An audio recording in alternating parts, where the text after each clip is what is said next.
Hello, everyone. We would be starting the webinar shortly.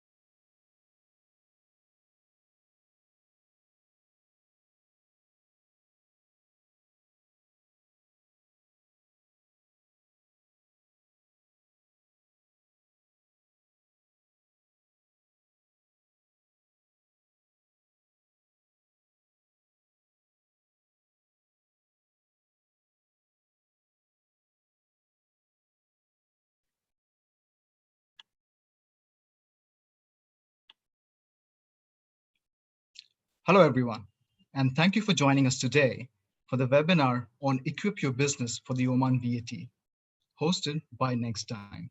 Before we begin, please note that you're in listen-only mode. If you have any questions, please share them with us through the question box on the control panel. We will address your queries towards the end of the webinar or in writing if time does not permit us to cover them during the broadcast today. Oman is going to become the fourth GCC country after Saudi Arabia, UAE, and Bahrain to implement the VAT. This announcement is another important and positive sign to the market that Oman is looking to progress after announcing spending cuts this year. Like other geographies, VAT will be levied on consumption that would require to be paid and collected at every stage of the supply chain. Given the implementation timeline, businesses must keep a close eye on the executive regulations, registration timelines, and start planning implementation journey. With that background, we have specialists who have relevant experience and have helped companies that implement VAT in UAE and GST in India to decode the VAT law for you and give you to simplify the implementation process. Let me begin with a brief introduction of Nextime. Nextime is an award-winning, employee-owned global business advisory organization. With experience of over 57 years, our teams have designed and specialized our service portfolio to support global businesses in their expansion strategy, business optimization, and regulatory compliances, among others. In the GCC region, we assist our clients from our 3 offices in UAE, which includes Dubai International Financial Center, Abu Dhabi Global Market, and an office in Dubai mainland.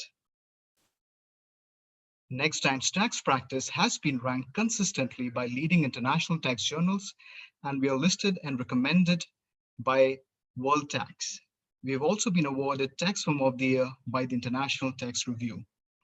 During the time of UAE and KSA VAT implementation, Nextime assisted several companies in transitioning into the VAT regime and provided an end-to-end solution. And we continue to support them in an ongoing compliances and other related services to this day.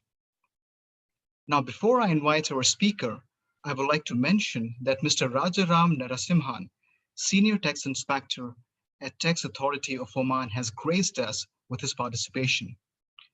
I would like to now invite Saket Patwari, Executive Director at Nextime.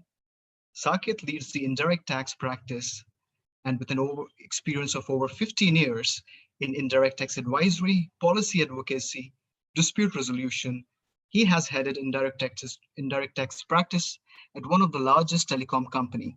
Saket is a regular speaker at various forums and seminars organized by trade and industry associations. Welcome, Saket, and over to you. Thank you, Imran. It's a pleasure for me to host you all for this webinar on introduction of VAT in Oman.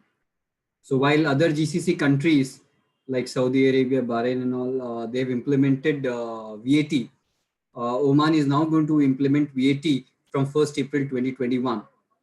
Now, before we go, and there'll be other speakers today who will be getting more nitty-gritties into what is VAT and how this is, what is the broad concept or broad contours of VAT in the Oman.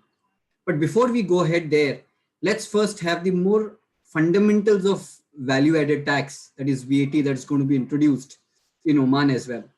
So VAT as such is not a recent phenomena. It was, I think, first introduced in France in 1950, and today across the globe it's about more than 160 countries have implemented VAT or GST, or which is also similar, which is actually a name to VAT.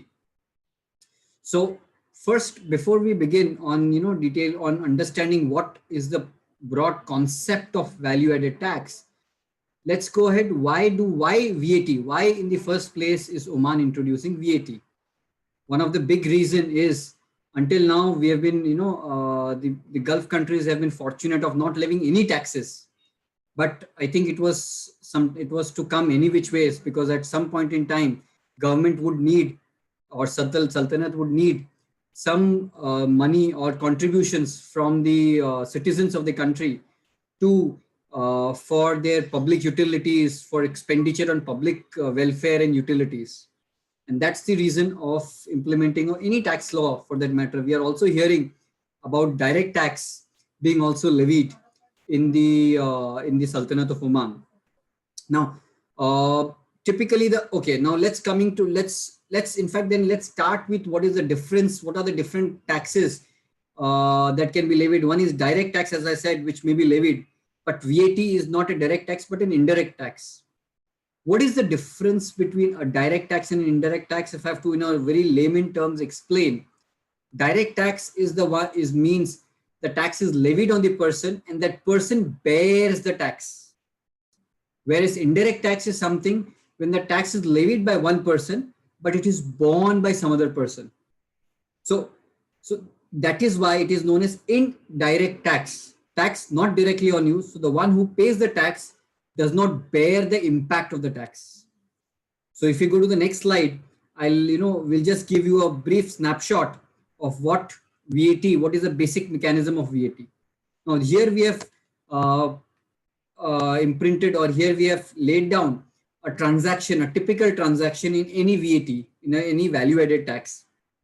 What happens is, assuming in this case taxable territory say is Oman, and there is a domestic vendor who is selling you, who is a manufacturing concern, some goods, you are manufacturing it, and then you are selling to a domestic customer.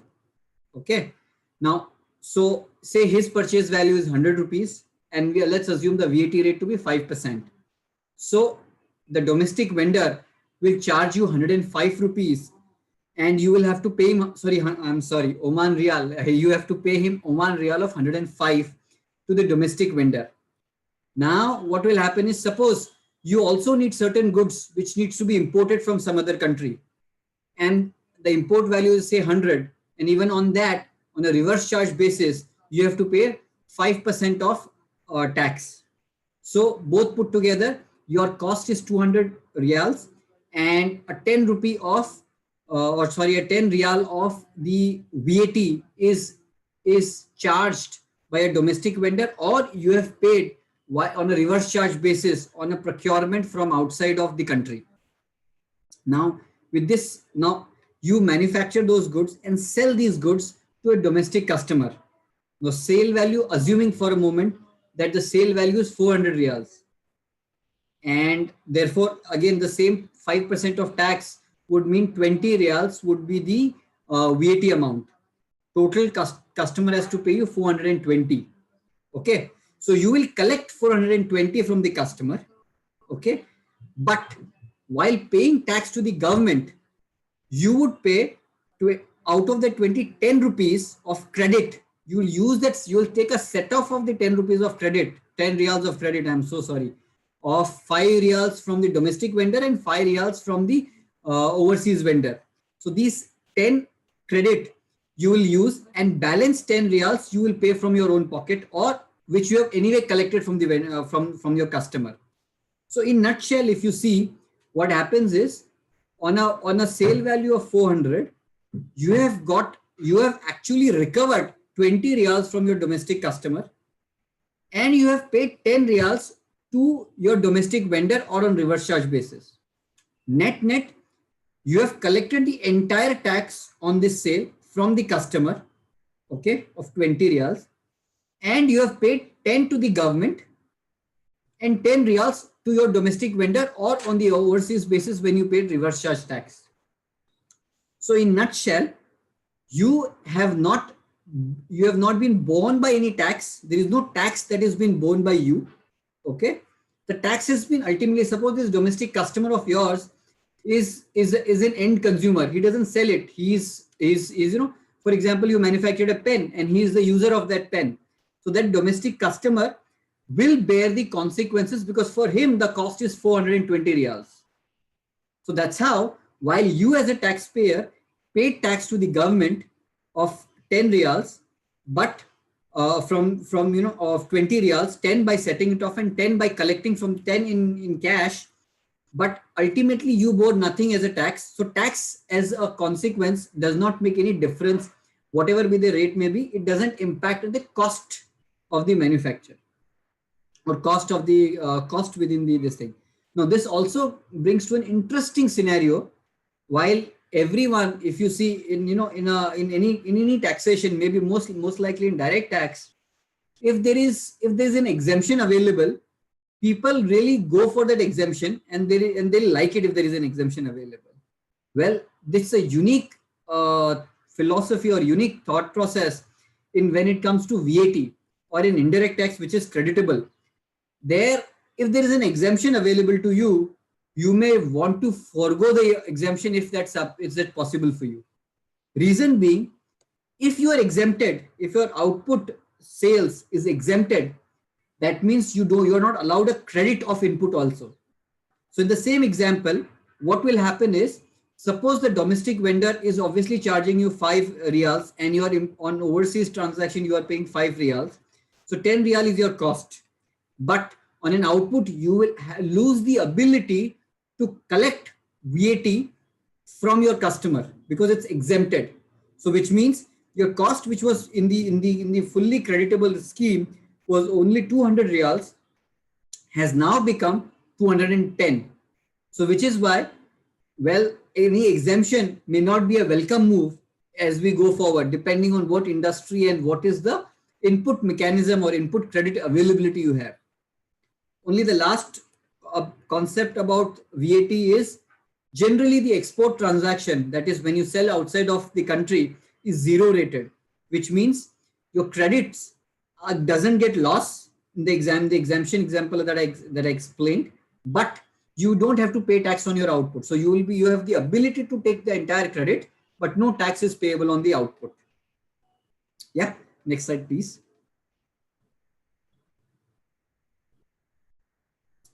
So around the world, if you see, VAT is implemented in several of the countries, as we mentioned. And to give some examples of international jurisprudence or international how VAT has been implemented, Australia has it from 2000, Canada 1991, European Union has had it from 1977, and India had it from 1986. So India being being a federal structure, the central for a union government at a central level, it was in 1986, which was known as modified VAT. Then at a state level taxes came in, which was in 2005, and then there was cascading, or there was dual levy. Center was levying on the manufacturer and states were levying on sales. Then GST, we know about 3 years back, GST was introduced to merge that. And mostly typically in US also, US is in some states there is a value added tax, in some states it's not a value added tax. So in indirect tax, you may have a value added tax is a more evolved and a mature way of indirect taxes. The other rudimentary way of indirect tax is where you tax it, but the credit is not available, which means at every level of supply chain, it becomes a cost.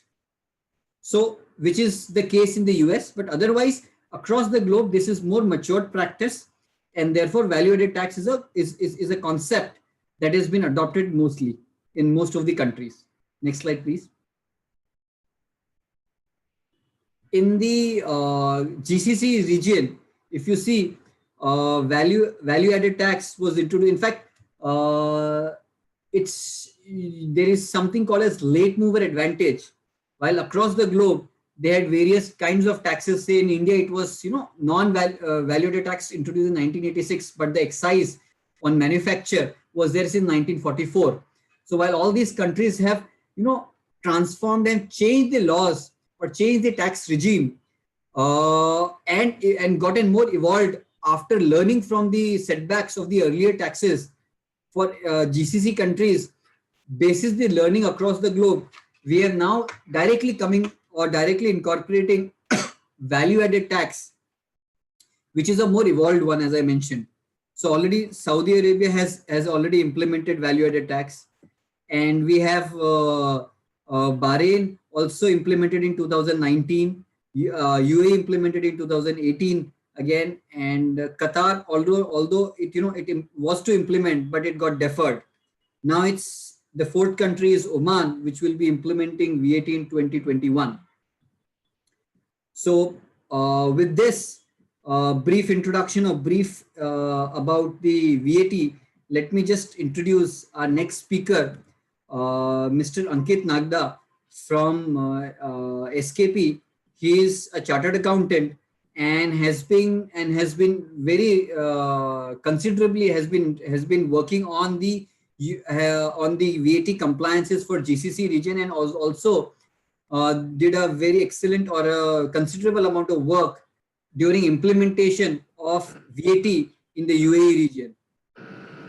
So Ankit will get us through some of the technicalities of law and help us simplify it. Over to you, Ankit. Thank you. Thank you so much, Saket. Thanks for giving a brief introduction to the law and to VAT across the globe.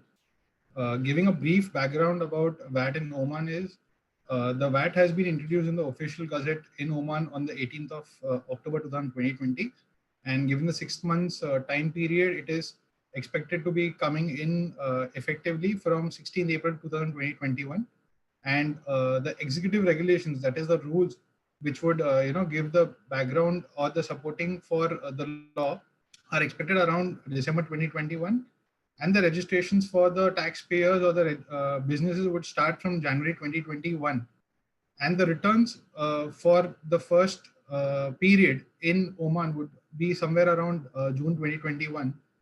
And we have been hearing regularly that probably the registration would start in a phased manner, given the number of taxpayers and the volume that would be handled. The law is basically similar to the other GCC countries, but obviously have its own deviation from the other countries. Thereafter, there are certain documents which have been issued apart from the law to give a basic understanding of law and the things around the same. And a rate of 5% has been decided to be levied on all supplies that would be taxable under the Oman law. And given the fact that, the Saket which mentioned that it's a tax on consumption, so it is not a directly borne by the first person. It is being passed on to every person in the chain, and it is in the structure of it is having a 13 chapters and 106 articles in the entire law, which has been published on 18th October. So given this brief background of VAT in Oman, I will now touch upon each aspect in detail to explain the specifics. So the first being the manner in which or the methods of registration that would be available for a taxpayer. The first being mandatory and voluntary registration, which is also available in all other GCC countries. So the value which has to be considered for mandatory is the value of outward supplies only for the current month and previous or future 11 months. And the amount of supplies to be considered is 38,500 Omani Riyal, which is approximately 1 lakh US dollars. So if that is the turnover which you have already achieved or you are going to achieve, then you have to mandatorily apply for the registration with the Omani tax authorities. Second option could be the voluntary registration, wherein either your outward supplies or your local procurements are exceeding the threshold, that is 19,250 Omani riyals or 50,000 US dollars in the month of October, or plus or past and future 11 months.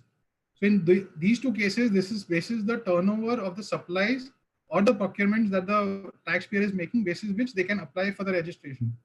There is a new concept of non-resident registration, which has come in Omani law, which says that a non-taxable, non-resident person who is providing supplies in the Sultanate has to register for the Oman VAT law.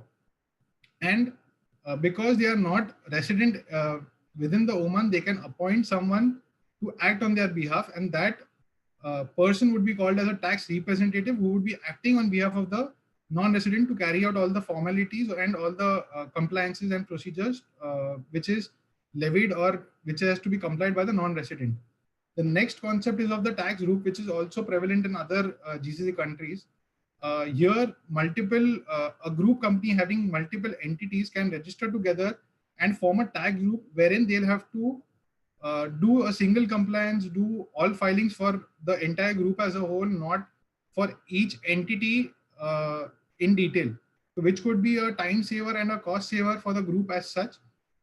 However, before proceeding for a tax group registration, one has to analyze whether it would be feasible and effective for the group to proceed for the tax group registration.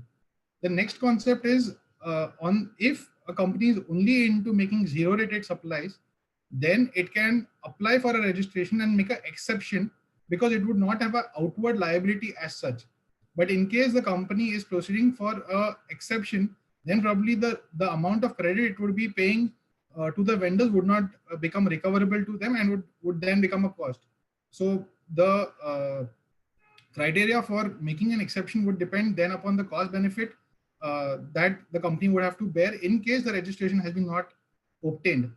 The values of supplies which has to be considered, I have already specifically mentioned, and the period for which the turnover has to be considered has been specifically mentioned, that the month in which law has been introduced, that is October 2020, has to be considered, and the 11 months prior or 11 months post has to be considered, and thereafter the turnover has to be decided.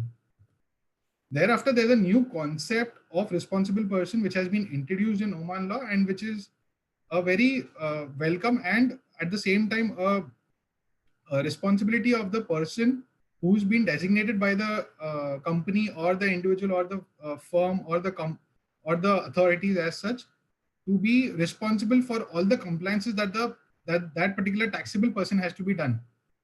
A person has to be appointed as a responsible person, and that person will have to be present before the tax authorities as and when requested to provide any information, documents, or any answers or questions that the authorities would have.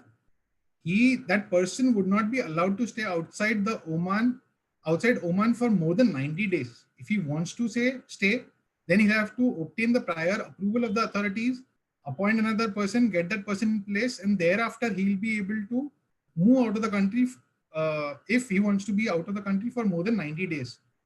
If the taxpayer does not appoint a responsible person, then the chairman shall have the right to appoint the person after giving a intimation to the taxpayer. Thereafter, the next concept which is important, or which would form the base for Oman VAT law, is what all type of transactions would be taxable in Oman. So basically the four brackets which are going to be taxed are the normal supply of goods or services, supplies which are deemed to be a supply as per Oman law, import of goods, or goods or services supplied by a non-resident where the liability would be on the recipient, that is a taxpayer in Oman, to pay the tax. Thereafter, the basic meaning of supply is the supply of goods or services for consideration in accordance with the provisions of this law. So if there is a supply of goods or services along with consideration, it would be considered as a supply. However, there are exceptions to it on either side. If even if there is no consideration, even then it would be considered as supply, or there are specific exceptions which for the transaction which would not be considered as taxable, which are listed below.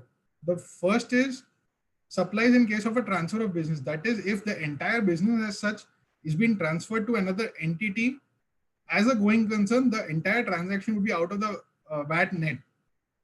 Second is the concept which we just discussed in the earlier slides regarding the tax group registration. If there are transactions between the two entities of the same group, those transactions would not be taxable. However, if there are any deemed supplies between the two individual companies, then those transactions would be taxable. If there are any insurance settlement claims between the insurer and the insured, those transactions would be out of the supply net because it is not an actual transaction or an actual supply in the sense. And all the transactions which have been listed here, the three transactions, if there is supply of goods or services, both would be covered in those bracket where these would not be taxable. Going forward, what would be considered as supply of goods? If any goods are removed from the ownership of the by way of a compulsory acquisition or in the normal course of business, while he would receive his consideration at the same time or at a later date, or if there are any rights which are emanating from the ownership, if those are getting transferred, even that would be considered as supply of goods in the normal course of business. Now we move ahead. What would be considered as deemed supply of service, though this would not be actually a supply of goods, but it would be deemed by the Oman VAT law to be considered to be a supply of goods. The examples in this case are the specific points which have been covered by the Oman VAT law are: if there are any goods which are retained after after the business is carrying on any economic activity, those goods which are being retained also would be considered as a deemed supply. Thereafter, if there are any goods which are being changed to make them usable for a non-taxable supply, even those would be considered as a deemed supply of goods. If there are any goods which are being transferred from one GCC country to another or vice versa by a taxable person for his own business, even those would be considered as a deemed supply. Thereafter, supplies of goods without consideration would be taxable unless those goods are being supplied as a part of a scheme or as a part of a promotion activity done by the business houses. In those cases only, that would not be considered as a deemed supply of goods. In all other cases, if it is supplied without consideration, it would be considered as a deemed supply of goods and accordingly tax would be levied. However, there are exceptions to when the goods are supplied by a taxable person from one GCC country to another, wherein if the same are in accordance with the if they are in accordance with the common customs law, or if it is transported as a part of another taxable supply.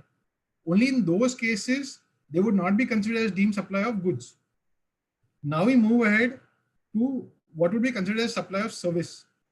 So simply it has been stated that any supply which is not supply of goods and which includes if there are any rights which are being granted for making use of any asset, or if there is any referring, if there is an activity which is happening and you are refraining from participating into that activity, even that would be considered as a supply of service and that would be made taxable. Probably here the best example which would be considered or which could be thought upon at a future date would be the notice pay recovery, which happens usually when an employee leaves the organization or if he wants to leave earlier.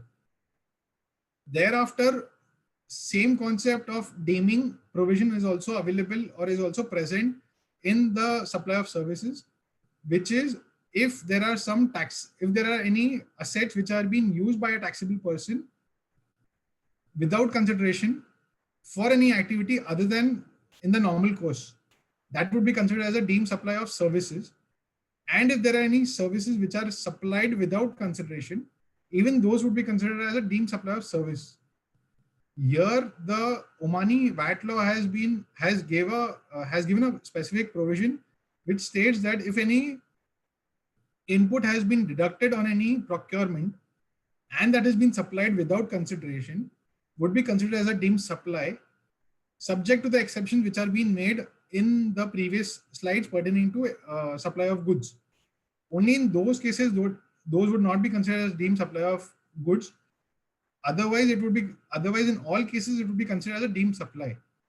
So this point has to be taken care by businesses when any transaction has been undertaken by them for employees, for the businesses also. Now moving ahead, if any company is appointing an agent to carry out their business, then how the supply would be, how the supply would fall into the bracket of principal or agent has been explained in a detailed manner.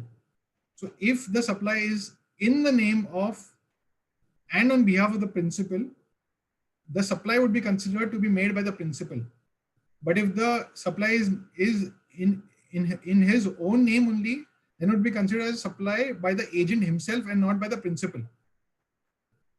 Thereafter, if you are receiving any goods or services from a person who is resident of another GCC state, then all those procurements would be liable under reverse charge.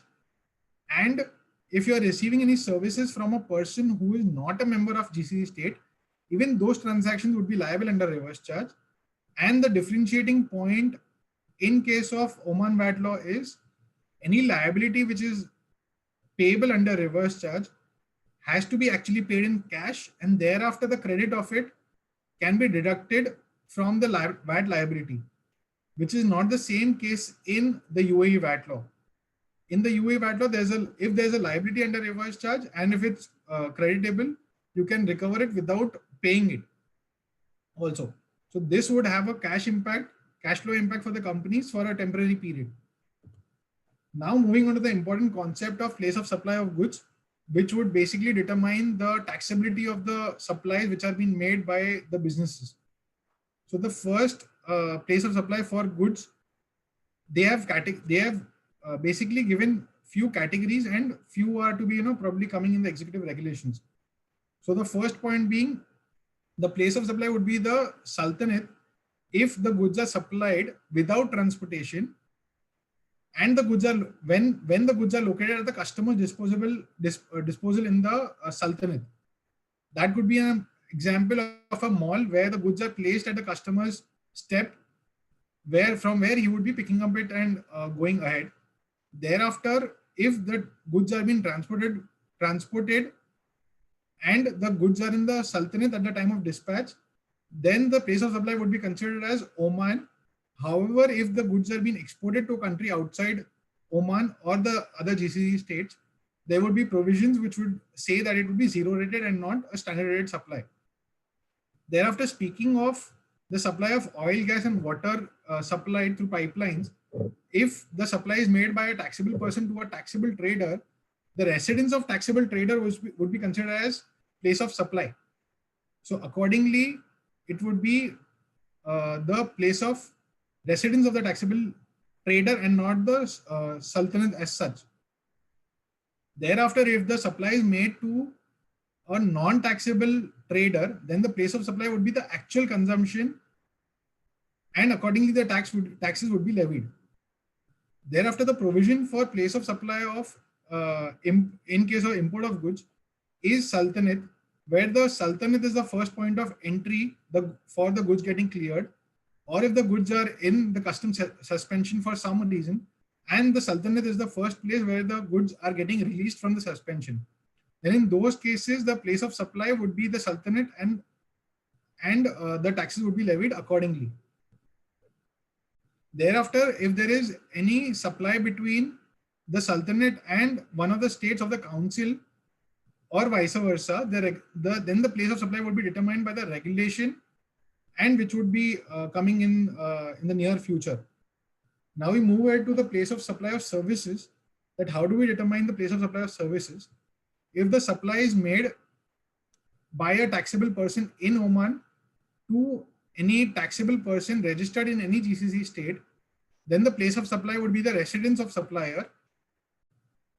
And in all other cases, the place of supply would be the customer's residence. Accordingly, thereafter, the taxability would be decided. However, there are certain exceptions to the place of supply, to the normal place of supply rules. The first being the goods and passenger transport related services. The law says the place of supply would be where the transportation begins. Thereafter, if there are any persons who are providing real estate related services, then the place of supply would be the real estate where the real estate is located. Here there could be a catch whether it would be a supply in relation directly in relation to real estate or it is in indirect relation, for which we are expecting that it will be clarified in the executive regulations.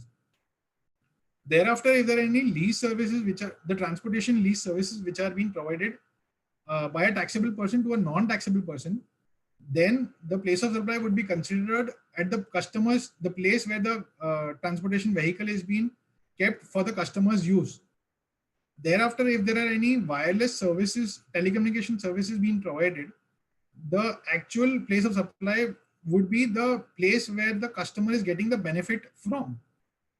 Thereafter, if there are any services which are being provided in relation to restaurant, hotel, then the place of supply would be considered where the services are being actually performed. And accordingly, the taxability would be decided.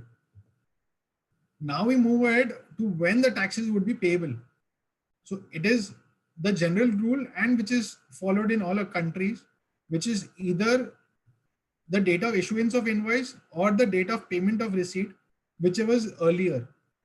However, even in the present discussion for time of supply, there are certain exceptions or some specific scenarios which have been covered, and these are as under. In case of continuous supply of services, the same logic follows, either the date of issue of invoice or the actual date, whichever happens earlier, because here there are continuous supplies which are being made, and accordingly the liabilities or the time of supply would get changed.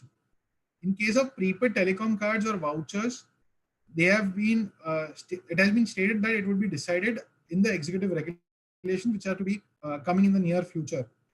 In case of import of goods, the time of supply would be considered at either of the earlier of the three dates, that is date when the goods were imported, or date when the goods enter the first point of entry, or when the goods were released from the custom duty suspension.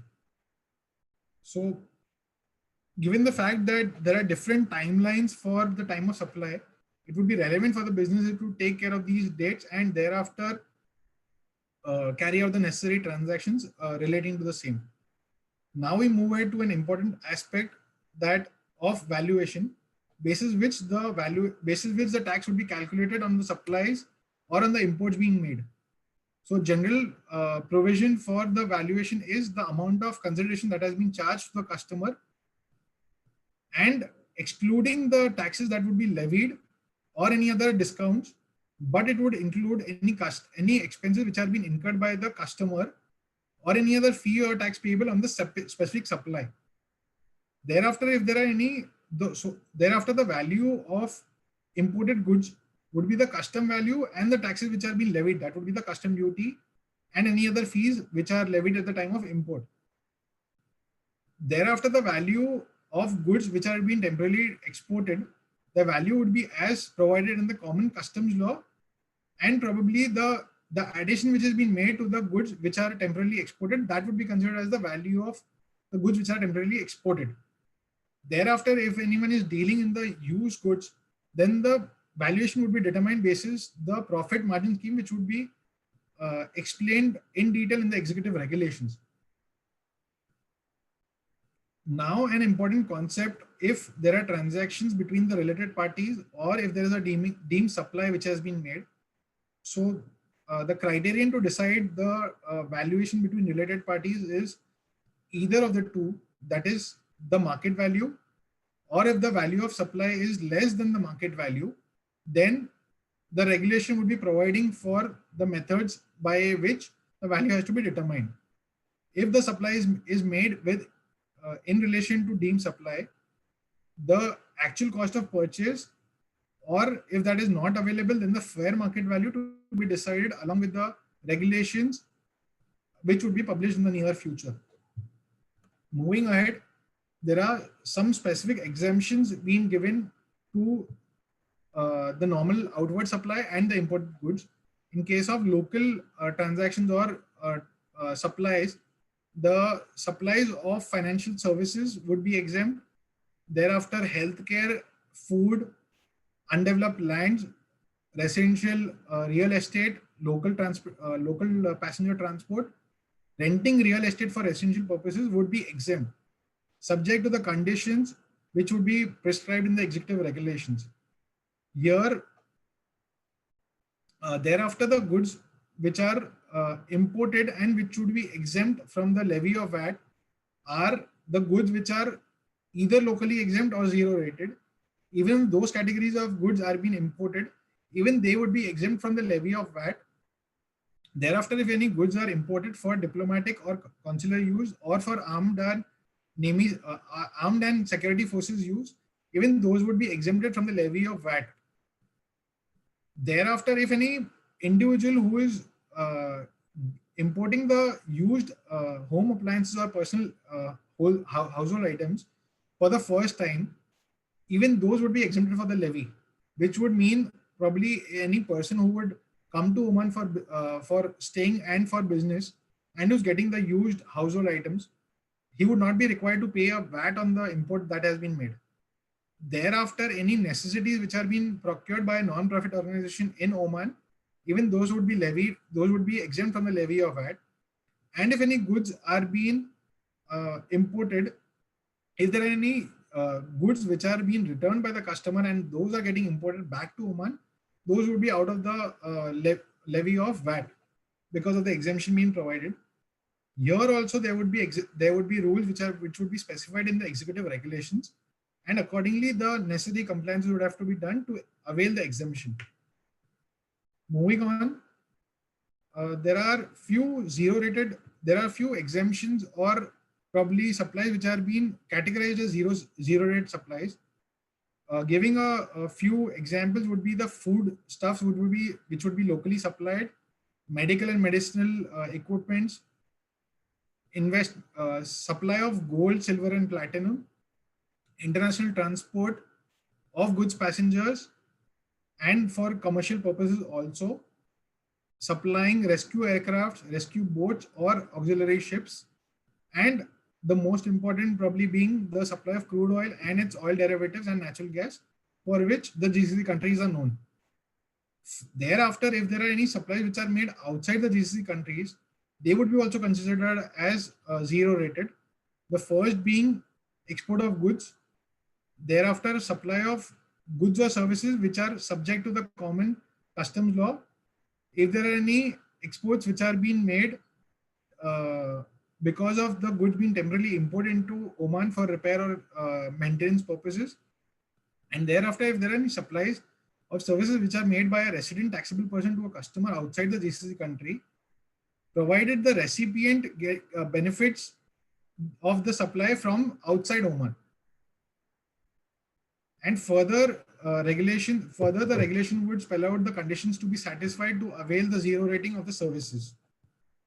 Now, moving ahead, there is an option to not pay the VAT on the import of goods when the goods are in a customs suspension, subject to the condition that a financial guarantee would be submitted to the tax authorities for the entire amount of VAT during which this suspension has been, the facility of suspension has been availed. And thereafter, if there are any supplies being made between the SCZs, which would be notified by the tax authorities, even supply of goods or services between them would be treated as the same as mentioned in the customs law, subject to the conditions that would be specified in the executive regulations.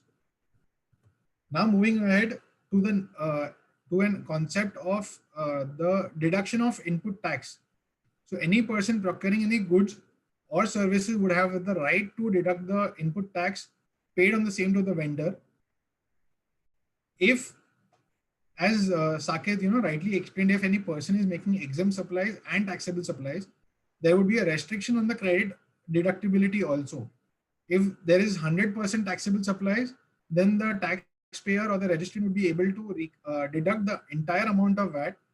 Or if it is making some taxable and some exempt, then proportionately the credit can be deducted. In case a person is making 100% zero rate supplies, the entire credit can be deducted. However, if there are any goods which are, specifically prohibited by the Oman VAT law, and those are either imported or traded or sold, credit in relation to those goods would not be allowed. Thereafter, a welcome provision which has been introduced by the Omani VAT law is a person can deduct an input tax within 3 years from the end of tax period in which the right to deduct that tax arises, which is an important concept and which is different from the UAE VAT law. If you are receiving an invoice on 2nd November, so you'll have 3rd November, you'll have a time period of 3 years to recover the deduct the credit of that invoice in case it has been missed or not paid for XYZ reasons or negotiations are going on. There would be a 3-year period to deduct the credit of the same. The said provision is different in the other laws. In UAE, it can be recovered only within the initial 2 tax periods, or if any taxpayer wants to recover it later, that has to be done by way of filing a voluntary disclosure. So this move would help the taxpayers in the Oman region to deduct the tax even at a later date or as per the convenience of the business house. Now moving ahead to the important compliance which has to be done by the Omani businesses is that a VAT return has to be submitted within 30 days of the end of tax period. And however, the format of return is not yet notified, which will be probably coming in the near future, probably by Feb or March, once the law is almost at the end stage and at the implementing stage. The important point to note or to take care of is any liability or any filing which is due on a particular date has to be completed by that day itself. If the same has not been completed, there are penal consequences for the same in terms of penalties being levied. Another welcome move which has been introduced in the Oman VAT law is if there is any person who has found any error in the return that they have filed, they have an opportunity to rectify the same within 30 days of identifying the mistake. And that can be done in the same period of 3 years, which has been prescribed for deducting the tax credit. That if within 3 years of the filing of return, if any error has been rectified, that can be suo motu been rectified by the taxpayer themselves. Even the authorities have the right to identify the error, intimate the taxpayer, and get the same rectified for the taxpayer and get the payments done. In the normal cases, it would be a 3-year period. And in case if there is any fraud or deceit which the authorities find for non-filing or some short filing, then the period available to the Omani tax authorities is a 5 years. Moving ahead, the general concept is either there would be a VAT payable position or a refund position.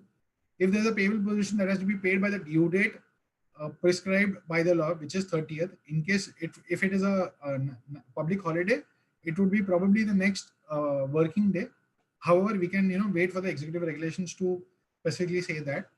However, and the second situation would be a refund, where the liability would be lesser than the credit which would be available to the taxpayer. In those cases, either the taxpayer would have an option to claim a refund or wait for the future periods and probably utilize the amounts at that point instead of claiming a refund right away from the authorities. And there are specific instances which are being given by the Oman VAT law, giving the situations wherein the refunds can be claimed by the taxpayers.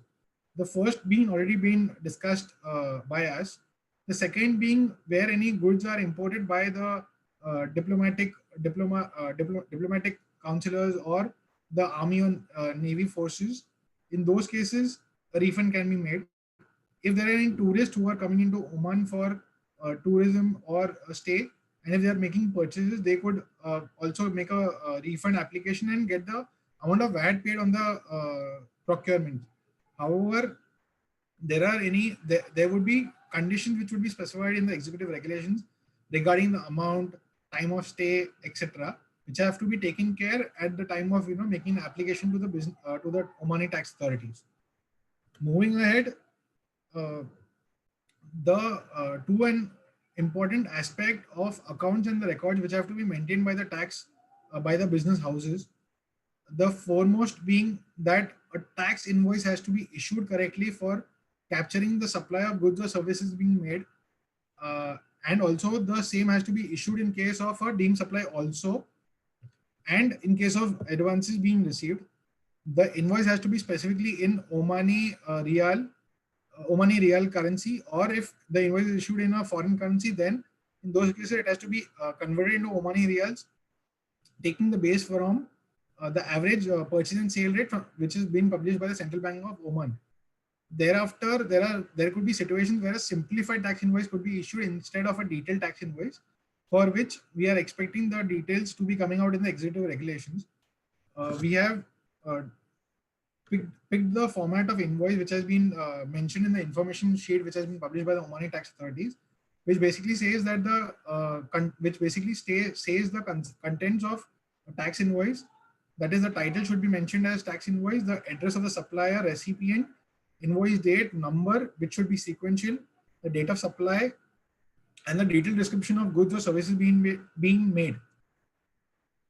Now, moving ahead to the period for which records have to be maintained. In case of a normal business, it has to be maintained for a period of 10 years. And in case of real estate, it has to be maintained for a period of 15 years from the end of tax year in which the tax return has been filed. So the preservation of documents is the key for any future assessments that would be carried out by the Omani tax authorities. Moving ahead to the transitional provisions, which would be the most critical for all business houses, because the VAT law would get introduced in the middle of the month. So in case if the invoice has been issued or payment has been made by the customer before the implementation date or the registration date, and the supply happens after the effective date of law or after the date of registration, and in a similar manner, even the supply of service is getting completed after the date of law or after the date of registration, then in those cases, that particular leg of the supply would be taxable, and the remaining part would be out of the scope because it is before the levy. Thereafter, in case of continuous supply of goods, continuous supply of services, if there is any part of the service which has been supplied after the effective date of the law and the date of registration, even that would be taxable. Further, if there are contracts which don't speak about the VAT component to be charged on the consideration, and if it's silent and no changes are being made, it would be considered that the invoice would be inclusive of VAT and it would be hit to the businesses. So accordingly, business would have to modify their contracts before the VAT before the effective date of VAT. Proceeding ahead, there are multiple penalties varying from 1,000 to 10,000 and Omani Riyals, and imprisonment for 2 months to 1 year, and from 5,000 to 20,000, and from 1 year to 3 years, basically for not registering or not appointing a responsible person, or not submitting the return, or not filing the documents requested from the authorities, or some other offenses which are being made by the taxpayers. Obviously, any business would not like to get into this zone, and be mindful of all provisions of Omani VAT law which are going to get implemented in the near future, and take care of all compliances to be done.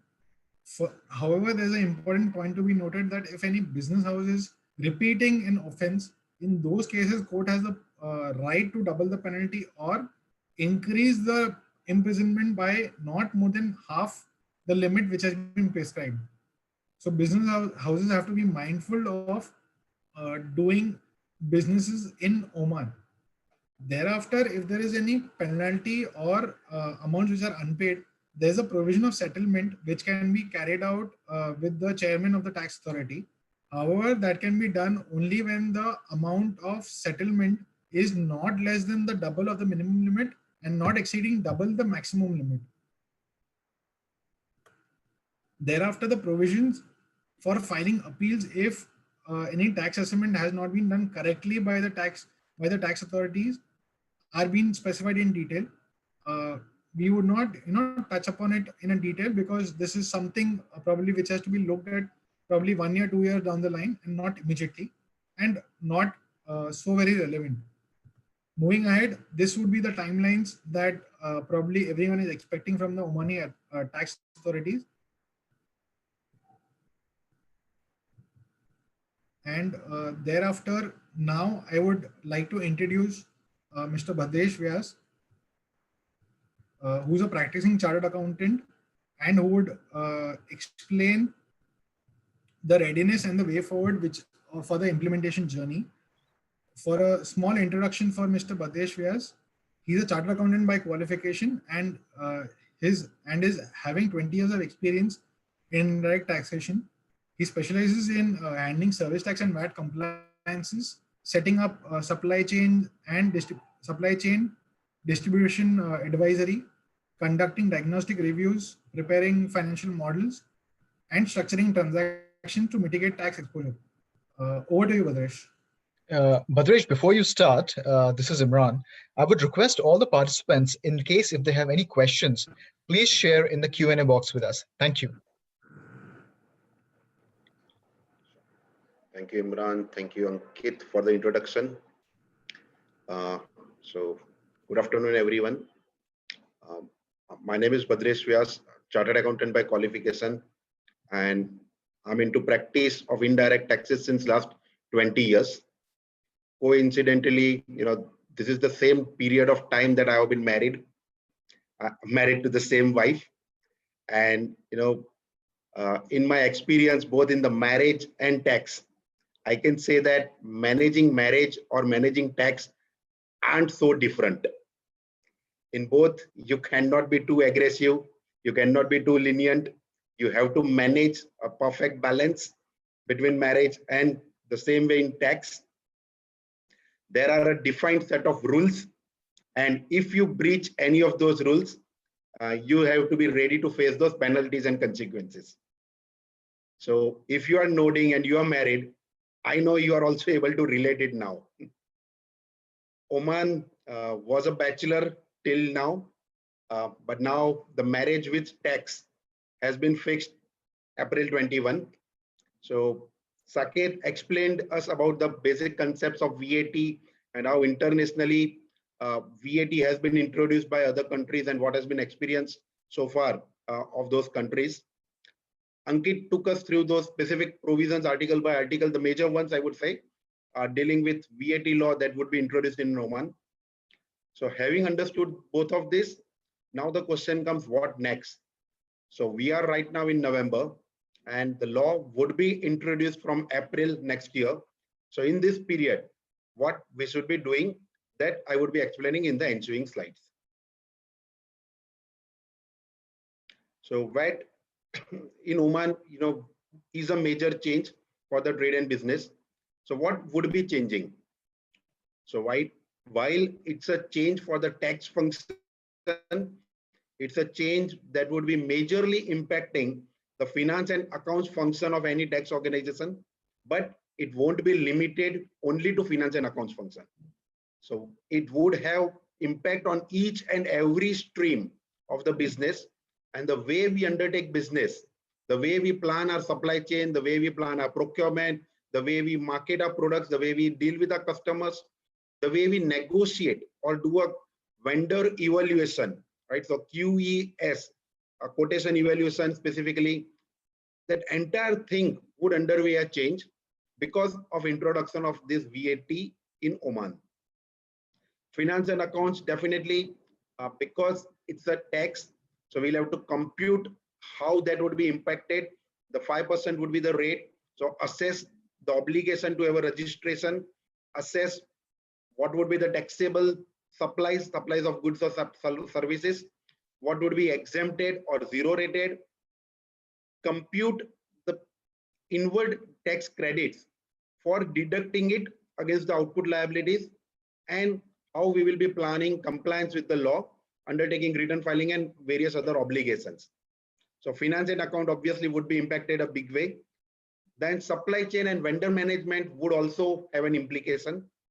So if we have arrangement of procuring goods, and in the entire procurement, in the entire supply chain cycle, if there are 5 vendors, 5 suppliers, and if one of them is not registered, the tax credit chain will break there, and therefore there would be in a way an inbuilt tax component. So it's always preferred that you deal with taxpayers or other vendors who are registered under VAT. So the entire supply chain is with the registered taxpayers, so that there's no breakage of the value added tax at any point of time. There's no cascading, and at each point the tax that is collected is deducted by the taxpayer, and there's a seamless movement of taxes, and which is the core objective of VAT. So as Saket was explaining that how value added tax typically works, if you have to deal with that and you have to meet that objective, it's very important that we all deal with registered taxpayers in the entire supply chain. Same way, this VAT in Oman, which will be introduced, will have an impact on the pricing. So it's an indirect tax, as Saket explained, and this is the tax that the taxpayer would have to collect it from the customer. So obviously it would have an impact on the pricing. The way we will be getting a tax credit which will be allowed to be deducted. So ensuring that that burden is not passed on to the customer, the 5% additional that we will be paying on procurement, and we also collect 5% on our sale price from the customer. So that product pricing mechanism would undergo a change, and one would have to give a thought how to work it out. The business strategies would also get impacted. So the operating models, there would be a need to revisit those, assess the impact of VAT, and plan the business activities accordingly. To give an example, Article 53 deals with what would be the tax treatment for supplies within implementing states. So this was a point of concern, or I would say, trade and businesses had some challenge deciphering is understanding the impact when VAT law was introduced in UAT and in KSA. So there's a treatment, for exports, it would be considered as zero rated, but supplies to implementing states. So what would happen to a supply of goods from Oman to UAE or to Saudi Arabia? So one would have to assess that. We'll have to work out what would be exports and what would be supplies to implementing states. We'll have to understand the difference and then plan it accordingly. Same way, Article 54 provides for a different tax treatment for supplies within free zones or special economic zones. So this again, UAE, when they had implemented, and UAE also had certain free zones.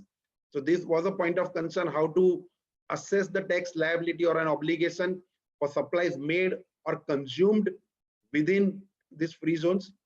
So again, this everything one would have to give a thought and would have to work out a business strategy around this. The support functions like legal would also undergo a change, because all our contractual obligations with the vendors and with the customers, the purchase orders or the commercial agreements that we have with the suppliers, with the contractors, with the customers, we will have to give a revisit those, and we'll have to come out what would be the implications because of introduction of VAT on those contractual obligations. And this would be more relevant while the period of ongoing contracts or ongoing supplies, which partially would have been made effective before the introduction of VAT, and post introduction of VAT, those supplies also have to continue. So to manage those transitions, again, legal would have a role to play here, and we'll have to work out how we protect our commercial interests when the VAT is introduced in Oman. IT again would be a major function, which will have to gear up for this change in VAT, change in law or a new implementation of VAT in Oman, because the entire return filing and the way we will be depositing tax in Oman would have to be underway electronically. So it specifically provides that unless for a certain category, where it would be specified, all my return submissions would be under electronic mode. So if I have to compute my tax obligations, I have to deduct my ITC tax credits that I would have been paying to my suppliers, work out my net liability and discharge my tax return payment obligations and also return filing obligations. I will have to have a solid IT background in my business aligned with my accounting function. So all these functions would undergo a change, and also support functions like HR or the recruitment, right? Because it's a new law. So maybe, if you are your respective organizations, if we don't have specialized tax personals taking care of this, and obviously a thought would also be given, will be required to be given to those aspects, and we'll have to gear up to embrace this new change, April 2021. Ankit, if you can move to the next slide.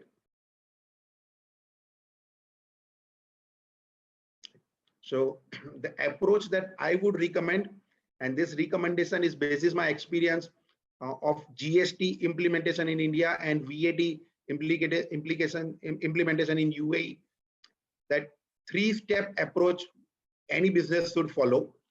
The plan, which would broadly cover the impact analysis.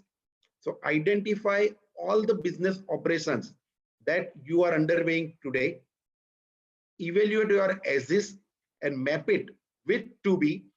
So after introduction of VAT, what would be those business operations or areas which would get impacted because of introduction of VAT, and do an impact analysis of those. And while with this impact analysis is required, it should not be limited only to the financial impact of it, but also an impact on the processes, the people and the technology that the trade and business would require to have. So entire assessment or impact assessment on the PPT, processes, people and technology, this would be required. And we still have those 6 months time before which we'll have to gear up and chart out a transition plan. So if say from April 21, this new law is coming, what would be those key areas coming out of this impact? If I have to marry my as-is with the to be, what would be those key activities? That transition plans needs to be charted out. Once this impact analysis is through, the second and most important in this entire journey would be to deal with the change management. So realigning the existing processes, realigning the contractual terms that we have in terms of the purchase orders or the agreements with our suppliers, vendors, contractors, customers, everything, realigning on the ERP part of it. So as I said that, the IT would play an important role. So we'll have to align it with our accounting systems to help us get that purchase registers, sales registers, assess the tax liabilities, and we should be in a position to come out with all those informations which would be required to do the return filing. So realigning or the change management on this accounting and IT would be a major change, and conducting trainings for the teams to build capabilities in-house to handle VAT, which would be first time for Oman. So all those would be very important. So this change management would be a very crucial and critical part in the entire transition from now till April 21 or till the date of implementation of VAT in Oman. And once we are ready with the impact analysis and we have underway a change management, the third would be to execute, which will be the compliance management. So go live date for ERP, to have a tie up with a consultant if in-house capabilities are not that enough, and to also tie up for a compliance with an hypercare model where for the first filings of returns, that external consultant or an expert takes care of your compliances, and then you are on your own for ongoing compliances. So all those thoughts would be required to be ready with this massive change, a new change. And the objective obviously should be that it should be a seamless transition, ensuring business continuity. So right from the day one, we should be ready at zero date to embrace this change and be ready with implementation of VAT from first day itself. And Ankit, if you can move to the next slide.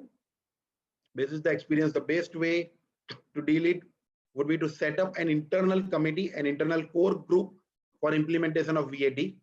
So the people or resources from each of these teams should be part of that core group. The IT, finance and accounts, legal, HR, sales and marketing, finance and accounts obviously would be leading this. And if required, that there has to be a need for a consultant or a project, someone to monitor this project for you as a project manager. That should be working closely with this entire thing, and to set it up as a project with those deadlines, and how we'll be planning the impact assessment, change management, and ready to be live on the first date itself. So that entire thing needs to be planned right from current date till the date VAT would be introduced. So these were my high level and broad thoughts on how to assess the readiness, on how to be ready for this major change. So it's a major change, but I would still, basis my experience with other countries and wherever we have implemented VAT, for Oman, while there would be penalties and consequences attached to the non-compliances, the idea obviously should be, too ready to be compliant so that we did not worry or fear about the penalties and all those stuff, right? Because one who is compliant did not worry about the penalties. So in fact, I, while Ankit was going through the slides, I saw that he also skipped that, and didn't went majorly into the details. So that's perfectly fine. We'll have to be ready. This is a change in law, and we'll also be circulating one questionnaire, along with this slide deck. So there would be certain questions in that questionnaire, and once you answer those questions, you will be able to assess where, in terms of readiness, you stand as on date, and that would help us, understand and plan the further 3 steps, as I explained, before we go live with VAT in Oman. So that's it from my side. Thank you. Over to Imran.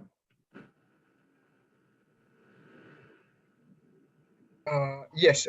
So Ankit, we have one question from Mr. Rajaraman Narsinham. Would you Yes. like to take up this question? So the question is basically that if at the time of import, if the suspension of VAT payment can be deferred before the custom. Okay. So the point is the deferment of VAT payment which is being made at the time of imports. So Mr. Rajaram has said that that can be deferred and can be paid at the time of filing the return. So sir, can you just have your thoughts shared? Mr. Rajaram, if it is convenient, we can unmute you and you can share your inputs with us. I think I'm already unmute. I guess you Great. are able to hear me. Yes, you're crystal clear. Please go ahead. Yeah, the one point which I sort of, I thought I missed, Mr. Nagda could clarify, is that on the deferment of payment of tax at the time of importing the goods. See, normally the general trend would be that you have to pay tax at the border when the goods enter into Oman. So customs authorities would act as the persons who would collect tax. So that could be a kind of a cash payment of tax at the border. But there are provisions in the law which says that you could defer the payment of tax provided there are certain conditions which would come in the executive regulations. I cannot divulge more on that. There will be some kind of a bank guarantee that would be required. So if those conditions are fulfilled, you don't have to pay tax at the time of the import. The same tax can be actually paid at the time of filing the return. I mean, if there is any tax payable that comes in the at the time of filing the return, that can be paid. So it's the deferment is a kind of you're postponing the payment for a certain period until the end of your tax period. Normally, if it's we expect that to be a quarterly returns. Quarterly returns need to be filed within 30 days from the end of your tax period. So you get some time for the payment of tax. At that point, I thought was not there in the presentation, and just wanted to add that. That's all. Thank you so much, Mr. Rajaram, for specifically highlighting. Though this point was not specifically mentioned, but we are aware of this, and the same thing is also being followed for few clients of ours in UAE region also. So thanks for your suggestion and input. It's okay. Thank you. So we have one more question. It is about what about closing stocks? Do we need to pay tax on that? So we can expect clarification in the executive regulations which are to be coming in the near future.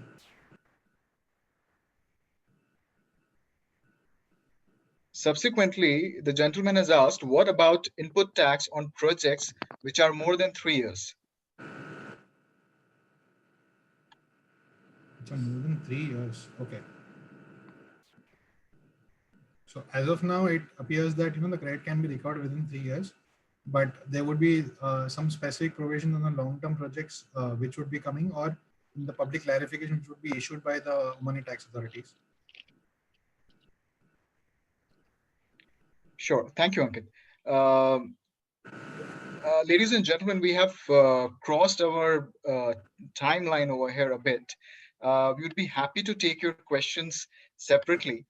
I would like to thank once again to our speakers, Saket, Bhadresh, and Ankit, to share their valuable valuable insights on the subject, and I'm sure that all of you would have found it relevant. We again invite all of you to connect with us for a discussion about how Next Time can work hand in hand with you and with your organization. If you have any questions in line with our discussion today, that we are unable to address right now because of the time constraints, we welcome you to reach out to us at thinknext@nextdime.com, and our team would be happy to respond offline. Across the globe, we think next at Next Time, and we invite you to do the same. We welcome your feedback on today's presentation. Be vigilant and stay safe. Thank you and goodbye.